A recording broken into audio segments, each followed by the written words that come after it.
When I first joined, that was about the time that they were the fairground shortly after. It could have been months, but it was, shortly after. And that's when they had like a display every year. And the fairgrounds would give the theme of whatever it was going to be.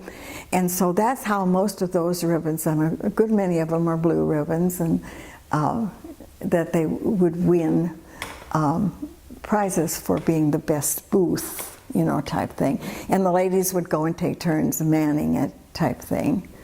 And then that ceased the year I joined. That was the last time for that. And I think in some ways, some of the ladies were kind of glad, because it was a lot of time consuming. Do you remember some of the titles of the themes? Oh, I was trying to think of what it was. It was a potbelly stove and that type thing. I remember it. I probably there's a picture of it, Jacqueline, among some of the pictures that are in the history of the school.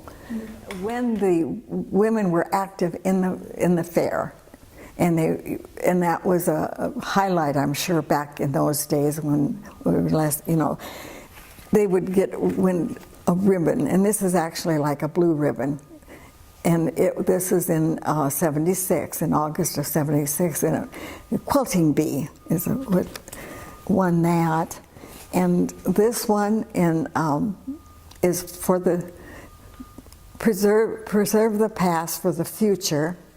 That's an interesting one, in 1975.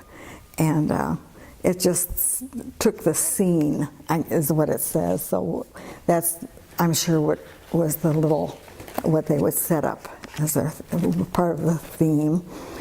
This is 1987, and it's a Venersborg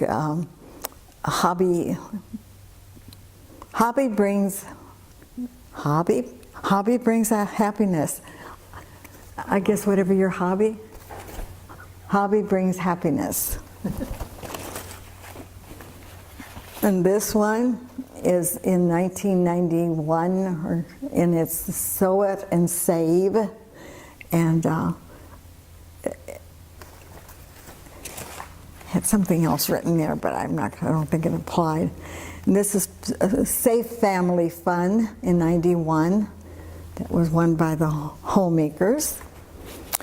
And the Homemakers of the Salt of the Earth in 1992.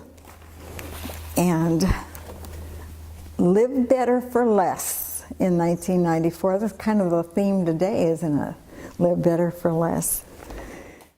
Anyway, those were really the kind of, I suppose you could say, prideful on the part of the little club, because it was a lot of work, a lot of time, a lot of effort. And these are in the 50s, these ones over here. All in the 50s, yeah. Yeah, they were, and I'm sure that's why they were chosen to be behind the glass, because of preserving better. Mm-hmm. And so anyway, they kind of get abused, I suppose, being out in the open, but they've been displayed there forever, as far as I'm concerned.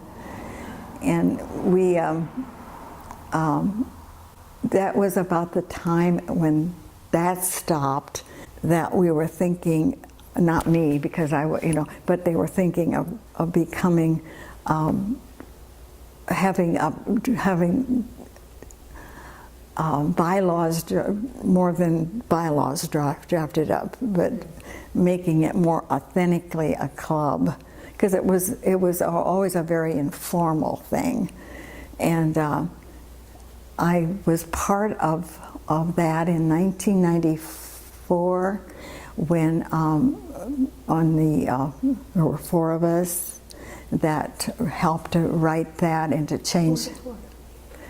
There was Bobby and Wilma and Esther and myself that that were on, would visit the lawyers and etc. And that's when the club was changed from the Venersborg Homemakers to the Venersborg Community Club.